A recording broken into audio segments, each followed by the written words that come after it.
அனைவருக்கும் வணக்கம். இது நம்ம YouTube channel trading view Tamil. இதில் டெய்லி மார்க்கெட் எப்படிலாம் ட்ரேட் ஆகிறதுக்கான வாய்ப்புகள் இருக்குது, எதெல்லாம் மேஜர் சப்போர்ட் அண்ட் ரெசிஸ்டன்ஸாக இருக்கலாம், முக்கியமாக நிஃப்டி 50 டெய்லி பேசிஸில் எப்படிலாம் ட்ரேட் ஆகிறதுக்கான வாய்ப்புகள் இருக்குன்றத பார்த்துக்கிட்டு இருக்கோம். ஸோ அந்த வகையில் வியாழக்கிழமை நைட் ஒரு வீடியோ போட்டோம். திங்கக்கிழமை எப்படி மார்க்கெட் ட்ரேட் ஆகிறதுக்கான வாய்ப்புகள் இருக்குது, எதெல்லாம் சப்போர்ட் எதெல்லாம் ரெசிஸ்டன்ஸ்ன்றதை ஒரு வீடியோ போட்டிருக்கோம். ஸோ இன்றைக்கி நம்ம சொன்ன மாதிரி வெள்ளிக்கிழமை மார்க்கெட் ட்ரேட் ஆகிருக்கா இல்லையா, இல்லை என்ன தான் நடந்திருக்கு மார்க்கெட்டில் நான் பார்த்துட்டு ஜூலை 3rd வீக் ஃபுல்லாக மார்க்கெட் எப்படி நடந்திருக்கு அப்படின்னு சொல்லிட்டு வீக்லி ரிப்போர்ட்டையும் பார்த்துட்டு, அடுத்த வாரம் பட்ஜெட் வீக் இருக்குது. நான் அடிக்கடி எல்லா வீடியோலையும் சொல்கிறது தான். ஸோ பட்ஜெட் வீக் இருக்குது, அந்த வீக்கில் மார்க்கெட் எப்படி ட்ரேட் ஆகிறதுக்கான வாய்ப்புகள் இருக்குது, மண்டே எதெல்லாம் மேஜர் சப்போர்ட் அண்ட் ரெசிஸ்டன்ஸாக இருக்கும் அப்படின்றதையும் பார்த்துடலாம். இந்த வீடியோ ஃபுல்லாக பாருங்கள். உங்களுக்கு நாளைக்கு ட்ரேடிங் செஷனில் ஏதோ ஒரு இடத்துல கண்டிப்பாக யூஸ்ஃபுல்லாக இருக்கும்னு நம்புகிறேன். இதுதான் நம்ம கொடுத்துருந்த லெவல்ஸ். ஸோ நீங்கள் ப்ரீவியஸ் வீடியோ எடுத்து பாருங்கள். சப்போர்ட் 1 24,750. ஸோ அது கீழே மார்க்கெட் போச்சுன்னா சப்போர்ட் 2 24,650. அதுக்கும் மார்க்கெட் கீழே போச்சு அப்படின்னா 24,500ன்றது ஒரு மேஜர் சப்போர்ட்டாக இருக்கும் அப்படின்னு சொல்லியிருந்தோம். ஓகேங்களா? எப்படி இருந்தாலும் மார்க்கெட் ஏதோ ஒரு டைரெக்ஷனில் போகுது. அங்கே எப்படி இருந்தாலும் ஒரு 3 லைன் நீங்கள் எப்படி கோடு போட்டாலும் ஒர்க் ஆகிடும். அதான் சிம்பிளாக ஒரு நார்மலாக அந்த ட்ரேடிங் பற்றிலாம் தெரியாதவங்க கிட்ட சொல்லணும் அப்படி பேசுனா கரெக்டு தானே. ஸோ எதுக்காக சப்போர்ட் அண்ட் ரெசிஸ்டன்ஸ் லைன்ஸ் வரைகிறோன்றது தெரியணும். லைன் இல்லை, ரீஜியன் இல்லை ஒரு பேண்டு. ஸோ அந்த மாதிரியான ஏன் அப்படி வரைஞ்சி நம்ம ட்ரேட் பண்ணுறோம் அப்படின்னா, மார்க்கெட் கீழே வருதுன்னா எது வரைக்கும் கீழே வரும்ன்றது நமக்கு தெரியணும். சப்போஸ் மேலே போகுது அப்படின்னா எவ்வளோ தூரம் மேலே போகிறதுக்கான வாய்ப்புகள் இருக்குதுன்னு தெரியணும். பார்த்தீங்கன்னா ஃப்ரைடே நம்மளுடைய ரெசிஸ்டன்ஸ் மேலே தான் மார்க்கெட் ஓப்பன் ஆச்சு. ஆனால் நம்மளுடைய அங்கே மார்க்கெட்டால் சஸ்டெயின் பண்ண முடியாமல் சப்போர்ட் 1 வரைக்கும் வந்திருக்கு. பார்த்தீங்களா? இந்த கேண்டில் நீங்கள் பார்த்தீங்கன்னா தெரியும். சப்போர்ட் 1 கீழேயும் போயிட்டு, பட் க்ளோசிங் பார்த்தீங்கன்னா சப்போர்ட் 1. ஏன்னா அந்த சப்போர்ட் 1ல் ஒரு சப்போர்ட் எடுத்துக்கிட்டு இருக்கு. இருந்தும் மார்க்கெட்டால் சப்போர்ட் எடுக்க முடியாமல், சஸ்டெயின் பண்ண முடியாமல் அங்கேருந்து அகைன் சப்போர்ட் 2க்கு வந்திருக்கு. ஓகேங்களா? இப்போது சப்போர்ட் 2ல் என்ன நடந்திருக்குன்னு பாருங்கள். எப்பயுமே நான் சொல்லி முடிச்சுட்டு அந்த வார்த்தையை சொல்கிறேன். பார்த்தீங்கன்னா இப்போ சப்போர்ட் 1லேருந்து சப்போர்ட் 2க்கு டேரெக்டாக கீழே போகாமல் சப்போர்ட் 2ல் ஒரு 3 கேண்டில் எப்படி சப்போர்ட் எடுக்க ட்ரை பண்ணியிருக்கு பாருங்கள். ஸோ இதுதான் டெக்னிக்கலாக அனலைஸ் பண்ணுறது. ஸோ இன்கேஸ் நம்மளுடைய ட்ரேடிங் செட்டப் யாராவது மேலே வச்சுருந்தீங்க, மார்க்கெட் மேலே போகும் அப்படின்னு வச்சுருந்தீங்க அப்படின்னா, இந்த டைமில் உங்களுக்கு சப்போர்ட் எடுத்துகிட்டு இருக்குது. ஸோ மார்க்கெட் மேலே போகிறதுக்கான வாய்ப்புகள் இருக்குது. இருந்தாலும் 3வது கேண்டில் இந்த செக்மெண்ட் மட்டும் பாருங்கள். இதில் அந்த 3வது கேண்டில் ஒரு ரெட் கேண்டில் வந்ததுனால அடுத்தது ஓகே சப்போர்ட் எடுக்க ட்ரை பண்ணியிருக்கு. பட் அதால் சப்போர்ட் எடுக்க முடியல. மார்க்கெட் ஃபர்தராக ஃபாலோ ஆக போது நம்ம தெரிஞ்சுக்கலாம். ஓகேங்களா? அப்படி தெரிஞ்சுட்டு நீங்கள் இன்கேஸ் மார்க்கெட்டுக்கு ஆப்போசிட்டான டைரெக்ஷனில் உங்களுடைய ட்ரேடிங் செட்டப் இருந்துச்சுன்னா நீங்கள் அந்த இடத்துல எக்ஸிட் ஆகிருக்கலாம். ஸோ இந்த மாதிரியான விஷயத்துக்கு தான் சப்போர்ட் அண்ட் ரெசிஸ்டன்ஸ் லெவல் தேவைப்படுது. ஓகேங்களா? ஸோ சப்போர்ட் 2ல் சப்போர்ட் எடுத்துகிட்டு மறுபடியும் அகைன் மார்க்கெட்டால் மேலே போக முடியாமல் அகைன் அதை பிரேக் பண்ணி சப்போர்ட் 3 வரைக்கும் மார்க்கெட் ஆனால் மேலே தான் க்ளோஸ் வச்சுருக்காங்க. ஓகேங்களா? இதுக்காக தான் நம்ம எதுக்கு சப்போர்ட் அண்ட் ரெசிஸ்டன்ஸ் லெவல் வரைகிறோம், ஏன் அதை வச்சு ட்ரேட் பண்ணுறோன்றதை தெரிஞ்சுக்கணும். யார் என்ன சொன்னாலும் சரி, நீங்கள் நிறைய வீடியோஸ் பார்க்கலாம், யார் என்ன சொன்னாலும் ஏன் சொல்கிறாங்கன்னு கேளுங்க. அவங்கக்கிட்ட கேளுங்க. இல்லை உங்களையே நீங்கள் கேட்டுக்கோங்க, ஏன் அவர் அந்த மாதிரி சொன்னார், ஏன் இந்த பையன் அந்த மாதிரி சொல்கிறான், ஏன் அந்த மேடம் அந்த மாதிரி சொல்கிறாங்க. ஸோ அந்த மாதிரி நீங்கள் உங்களுக்குள்ளேயே கேட்டுக்கோங்க. அதுக்கான ஆன்சரை தேட பாருங்கள். இப்போ வருவோம். நான் சொல்கிறேன்னு சொன்னல என்னென்ன நான் எல்லா வீடியோலையும் சொல்லியிருக்கேன். என்ன சொல்லியிருப்பேன் அப்படின்னா, மார்க்கெட் ஏறும்போது பொறுமையாக தான் ஏறும், இறங்கும் போது சடன் ஃபால் இருக்கும் அப்படின்னு சொன்னேன்னா. ஆனால் ஃப்ரைடே என்ன நடந்துச்சு மார்க்கெட்டில் அப்படின்னா, ஒரு 50 பாயிண்ட் இறங்குது, 20 பாயிண்ட் ஏறுது, மறுபடியும் ஒரு 50 பாயிண்ட் இறங்குது, 20 பாயிண்ட் ஏறுது, மறுபடியும் ஒரு 30 பாயிண்ட் இறங்குது, 10 பாயிண்ட் ஏறுது, அகைன் இப்படி முடிச்சிருச்சு. ஸோ டவுன் தான், பட் நம்ம எக்ஸ்பெக்ட் பண்ண மாதிரியான சடன் ஃபால் கிடைக்கல. ஓகேங்களா? ஸோ இதில் நம்ம கற்றுக்கணும் ஏன் அப்படி நடந்துச்சு அப்படின்னா, ப்ரீவியஸாக பாருங்கள். ப்ரீவியஸ் டேயில் மார்க்கெட் நல்லாவே ஏறி வந்திருக்கு. So nearly 25,000. அதுவும் இல்லாமல் நெக்ஸ்ட் வீக் பட்ஜெட் வீக் இருக்குன்றதுனால நிறைய பேர் ப்ராஃபிட் புக்கிங் பண்ணியிருப்பாங்க. போதும் இதுக்கப்புறம் மார்க்கெட்டில் எப்படி இருக்கும். ஏன்னா ஒரு மார்க்கெட் அப்படியே ஏறிக்கிட்டே இருந்தால் ஸ்ட்ரென்த்தான மார்க்கெட் கிடையாது, இறங்கிக்கிட்டே இருந்தாலும் ஸ்ட்ரென்த்தான மார்க்கெட் கிடையாது. ஸோ ஏறுற மார்க்கெட் எப்போ ஸ்ட்ரென்த் எடுக்கும் அப்படின்னா, ஏறிட்டு மறுபடியும் இறங்கி அப்புறமேட்டு அதுக்கு அந்த ப்ரீவியஸ் ஐயை அதுக்கு பிரேக் பண்ணிட்டு போகும்போது மட்டும்தான் ஸ்ட்ரென்த்தாக இருக்கும் மார்க்கெட். ஸோ நம்ம எக்ஸ்பெக்ட் பண்ண மாதிரியான நம்ம லெவல்ஸில் தான் மார்க்கெட் நடந்து முடிஞ்சிருக்கு. ஓகேங்களா? அடுத்தது வந்து வீக்லி வாரம் ஃபுல்லாக எப்படி நடந்து முடிஞ்சிருக்கு அப்படின்னு பார்க்குறதுக்கு முன்னாடி நான் போன வாரம் வந்து வீடியோ போட்டிருந்தேன். இந்த வாரம் வந்து எப்படி மார்க்கெட் முடியறதுக்கான வாய்ப்புகள் இருக்குது அப்படின்னு சொல்லிட்டு ஒரு வீடியோ போட்டிருந்தேன். அது வந்து ஜூலை 3rd வீக் எப்படி இருக்கும்னு சொல்லிட்டு வீடியோ டைட்டில் முடிஞ்ச அந்த வீடியோக்கு கீழேயும் கொடுக்குறேன். நீங்களும் போய் பாருங்கள். என்ன சொல்லியிருந்தேன் அப்படின்னா, அந்த வீடியோவில் என்ன சொல்லியிருந்தேன்னு சும்மா ஷார்ட்டாக சொல்லிக்கிறேன். என்ன சொல்லியிருந்தேன்னா, ஃபஸ்ட் வீக்கு ஜூனோடைய லாஸ்ட் வீக்கில் வந்து நல்ல ஒரு புல்லிஷ் கேண்டல், மார்க்கெட் மேலே போகிற மாதிரி இருக்கும்னு சொன்னேன். அதேமாதிரி அடுத்த வாரமும் மேலே தான் போச்சு.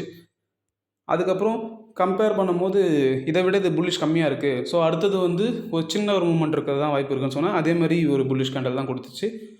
இந்த வாரம் எப்படி இருக்கும் எக்ஸ்பெக்ட் பண்ணுறேன், நான் எப்படி எக்ஸ்பெக்ட் பண்ணுறேன், ஏன்னா ஆல் டைம் ஹையில் இருக்குது, பட்ஜெட் இருக்குது, குளோபல் நியூஸ், யூஎஸில் வந்து எலெக்ஷன் இருக்குது. ஸோ இதெல்லாம் பேஸ் பண்ணி ஒரு இன்டிசிஷன், நம்மளால் மேலே போகணும் எக்ஸாக்டாக சொல்ல முடியாது, அதேமாதிரி கீழே ஃபாலோ ஆகும் அப்படின்னு சொல்ல முடியாதுன்னு சொல்லிட்டு ஒரு இன்டிசிஷனாக இருக்கும்.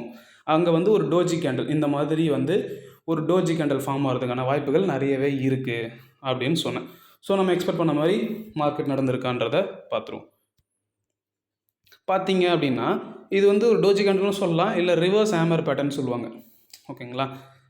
விக்கு வந்து கீழே இன்னும் கொஞ்சம் கொடுத்துருந்தாங்க அப்படின்னா இது ஒரு டோஜியாக தான் மாறி இருக்கும். ஆனால் விக்கு கொடுக்கல, ஒரு ரெட் கலர் கேண்டல் தான் ஃபார்ம் ஆகிருக்கு. ஸோ இப்போயும் அது இன்டிசிஷனில் தான் இருக்குது.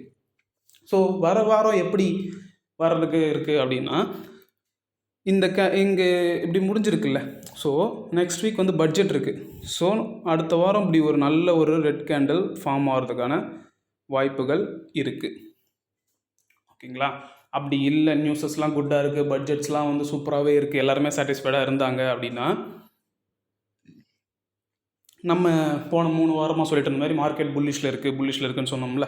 ஸோ எப்படி ஃபார்ம் ஆகலாம், இது அப்படியே ரிவர்ஸாக இப்படி மேலே ஒரு கேண்டல் வைக்கிறதுக்கான பாசிபிலிட்டிஸ் நிறையவே இருக்குது. ஓகேங்களா? இதனால தான் நான் இதை வந்து இன்டிசிஷன் வீக்குன்னு சொன்னேன். ஸோ இப்போ பட்ஜெட் பார்த்துட்டு பிறகு தான் நமக்கு தெரியும். இந்த பட்ஜெட்டில் வந்து ஃபஸ்ட்டு நான் மேக்ஸிமம் எதை வந்து ட்ரஸ்ட் பண்ணுறேன், எப்படி வர்றதுக்கான வாய்ப்புகள் இருக்குது அப்படின்னா, இந்த மாதிரி கீழே வந்து ஒரு பெரிஷ் கேண்டல் வர்றதுக்கான பாசிபிலிட்டிஸ் தான் நிறையவே இருக்குது. நம்மளுடைய அந்த trend line, black colour line, நமக்கு ஒரு வீடியோ ரெகுலராக பார்த்துட்ருக்கவங்களுக்கு தெரியும். இந்த பிளாக் கலர் லைன் வரைக்கும் வந்துட்டு அதுக்கப்புறம் இப்படி மேலே போகிறதுக்கான பாசிபிலிட்டிஸ் இருக்குது. இன்கேஸ் பட்ஜெட்டும் சரி, குளோபல் நியூஸ் எல்லாமே பர்ஃபெக்டாக இருக்குது அப்படின்னா இதுக்கு மேலே ஒரு புல்லிஷ் கேண்டல் வைக்கிறதுக்கான பாசிபிலிட்டிஸ் நிறையவே இருக்குது. ஓகேங்களா? அது மட்டும் இல்லாமல் இந்த 2-3 கம்பெனிஸோடைய ஏர்னிங் ரிப்போர்ட்ஸ் வந்திருக்கு. விப்ரோவோடது, ரிலையன்ஸோடது, ஹெச்டிஎஃப்சி பேங்க்கோடது. பேங்கிங் செக்டரில் பார்த்தீங்கன்னா பெருசாக எதுவும் நல்ல ஒரு ஏர்னிங்ஸ் ரிப்போர்ட் சொல்ல முடியாது, பட் நியூட்ரலாக இருக்குது. ஓகேங்களா? ஆனால் அதுவே ரிலையன்ஸோ விப்ரோலாம் வந்து ரொம்ப ஒரு போரான ஒரு ஏர்னிங்ஸ் ரிப்போர்ட் தான் கொடுத்துருக்காங்க.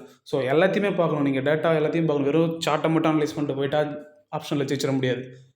ஓகேங்களா? வெறும் நியூஸை மட்டும் பார்த்துட்டு போயிட்டாலுமே ஆப்ஷனில் ஜெயிச்சிட முடியாது. ஸோ எல்லாத்தையுமே நீங்கள் கொலாபரேட் பண்ண கற்றுக்கோங்க. ஓகேங்களா? ஸோ பார்ப்போம், மார்க்கெட் வந்து பெரிஷில் தான் இருக்கும்னு நான் எக்ஸ்பெக்ட் பண்ணுறேன். நாளைக்கே கூட ஒரு 100 பாயிண்ட்ஸ் கிட்ட டவுனில் ஓப்பன் ஆகிறதுக்கு, கேப் டவுன் இல்லை ஓப்பன் ஆகிறதுக்கான பாசிபிலிட்டிஸ் நிறைய இருக்குது. ஏன்னா குளோபலாகவும் எல்லா மார்க்கெட்டும் டவுனில் தான் ட்ரேட் ஆகிட்டு இருக்குது. ஸோ இன்கேஸ் நாளைக்கு மார்க்கெட்டில் வந்து ஓப்பன் ஆச்சு அப்படின்னா எதெல்லாம் மேஜர் சப்போர்ட் அண்ட் ரெசிஸ்டன்ஸாக இருக்கிறதுக்கான பாசிபிலிட்டிஸ் இருக்குது அப்படின்னா, ஃபஸ்ட்டு சப்போர்ட்டாக வந்து 24,450. சப்போஸ் அதுக்கும் கீழே மார்க்கெட் வருது அப்படின்னா 24,200. மார்க்கெட் அதுக்கும் கீழே வருது அப்படின்னா 23,950 வரைக்கும் மார்க்கெட் வரதுக்கான பாசிபிலிட்டிஸ் அதிகமாக இருக்குது. சப்போஸ் மார்க்கெட் மேலே போகுது அப்படின்னா ஃபஸ்ட்டு வெள்ளிக்கிழமை வந்த டே ஹை 24,850 தான் டே ஹை, ஆல் டைம் ஹையும் அதுதான் கூட. ஸோ அதையும் மேலே பிரேக் ஆகி போகுது அப்படின்னா 25,000 வரைக்கும் மார்க்கெட் போகிறதுக்கான வாய்ப்புகள் இருக்குது. 25,000 ஸ்ட்ராங் ரெசிஸ்டன்ஸ் இருக்குது. மார்க்கெட் 25,000 பிரேக் பண்ணிடுச்சு அப்படின்னா நல்லாவே ஒரு ரேலி கிடைக்கும். அது எது வரைக்கும் போகும்னா 25,300 வரைக்கும் போகிறதுக்கான பாசிபிலிட்டிஸ் இருக்குது.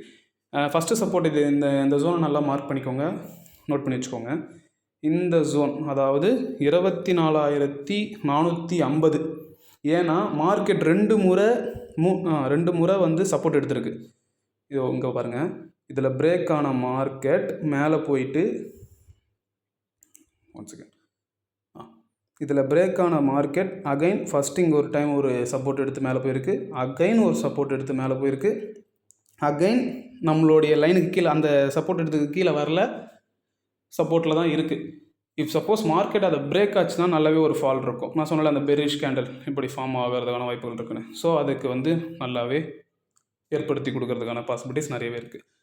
ஸோ இது வந்து ஒரு முக்கியமான லைன். அந்த சப்போர்ட் 1 24,450 ஒரு நல்ல ஒரு சப்போர்ட் லைனாக இருக்குது. ஸோ அது கீழே மார்க்கெட் பிரேக் ஆகி போச்சு அப்படின்னா நல்லாவே ஒரு ஃபால் இருக்கும். ஸோ வெயிட் பண்ணி பாருங்கள், அவசரப்படாதீங்க. இந்த வீக் வந்து நீங்கள் ட்ரேட் எடுக்காமல் இருந்தாலே நீங்கள் ப்ராஃபிட்டில் இருப்பீங்க. உங்களுக்கு இந்த பட்ஜெட் முடியும் போது உங்களுக்கு தெரியும் ஏன் வந்து ட்ரேட் எடுக்க வேணாம் அப்படின்னு சொல்கிறேன்னு சொல்லிட்டு. ஓகேங்களா? இது எல்லாமே வந்து இந்த வீடியோவில் நான் சொல்கிற விஷயங்கள் எல்லாமே வந்து நான் என்னுடைய பாயிண்ட் ஆஃப் வியூ தான். நான் என்னென்ன டேட்டாவை நான் பார்த்தேன், நான் என்னென்ன வீடியோஸை பார்த்தேன், நான் எங்கெங்கேருந்து டேட்டாஸை கலெக்ட் பண்ணேன். ஸோ இது எல்லாமே வந்து என்னுடைய பாயிண்ட் ஆஃப் வியூ தான். ஸோ நீங்களும் பர்சனலாக ரிசர்ச் பண்ணுங்கள், டெக்னிக்கல் அனலைஸ் பண்ணுங்கள். பண்ணிவிட்டு உங்களுக்கு ஒரு ஐடியா வரும், உங்களுக்கு ஒரு சார்ட் வியூ வரும். ஸோ அது கூட நம்மளோட வீடியோஸ் ஏதாவது ஒரு வகையில் உங்களுக்கு ஹெல்ப்ஃபுல்லாக இருக்குது அப்படின்னா ரொம்பவே நல்லாயிருக்கும்.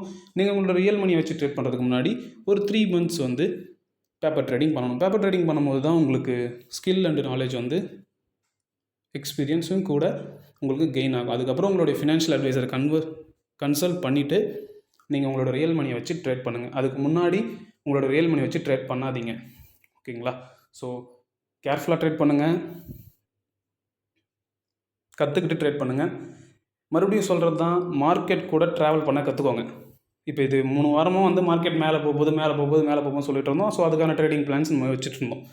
இப்போ மார்க்கெட் வந்து இன்டிசிஷனாக இருக்குது, மேக்ஸிமம் கீழே போகிறதுக்கான பாசிபிலிட்டிஸ் தான் இருக்குன்னும் போது நம்மளுடைய ட்ரேடிங் பிளான் செட்டப்பையும் நீங்கள் வந்து டவுன் ட்ரெண்டில் நீங்கள் பிளான் பண்ணிக்கோங்க. ஓகேங்களா? எப்பயுமே சொல்கிறதான்னு சொல்லிட்டு நான் அடிக்கடி சொல்கிறேன்னா அதை நீங்கள் ஞாபகத்தில் வச்சுக்கணுன்றதாக சொல்கிறேன். மார்க்கெட் கூடவே ட்ராவல் பண்ண கற்றுக்கோங்க. மார்க்கெட்டுக்கு அகெயின்ஸ்டாக ட்ராவல் பண்ணிங்கன்னா நீங்கள் வாஷ் அவுட் ஆகிடுவீங்க. ஓகேங்களா? மார்க்கெட் கீழே போகுது அப்படின்னா உங்களுடைய point of view, thought of view எல்லாமே வந்து டவுன் ட்ரெண்டில் தான் இருக்கணும். மார்க்கெட் அப் ட்ரெண்டில் இருக்குன்னா நீங்களும் அப் ட்ரெண்டில் தான் யோசிக்கணும். ஓகேங்களா? சைட் வேஸில் இருக்குன்னா சைலண்ட்டாக இருந்துடணும். அதுதான் நல்ல ஒரு விஷயம். அப்புறம் ஏறும்போது மார்க்கெட் பொறுமையாக ஏறும், இறங்கும் போது சடன் ஃபால். இதில் நான் என்றைக்குமே மாற்றிக்க மாட்டேன். நீங்கள் இந்த பட்ஜெட் வீக்கில் பார்ப்பீங்க, ஏன் வந்து இவன் ஒரு சடன் ஃபால் சொல்கிறான், ஏறும்போது பொறுமையாக சொல்கிறான் அப்படின்றது உங்களுக்கு புரிய வரும். ஸோ சேஃபாக ட்ரேட் பண்ணுங்கள், கற்றுக்கிட்டு ட்ரேட் பண்ணுங்கள். பார்க்கலாம் நாளைக்கு எப்படி நடக்குது ட்ரேடுன்றதை நாளைக்கு போடுற வீடியோவில் பார்ப்போம். நன்றி, வணக்கம்.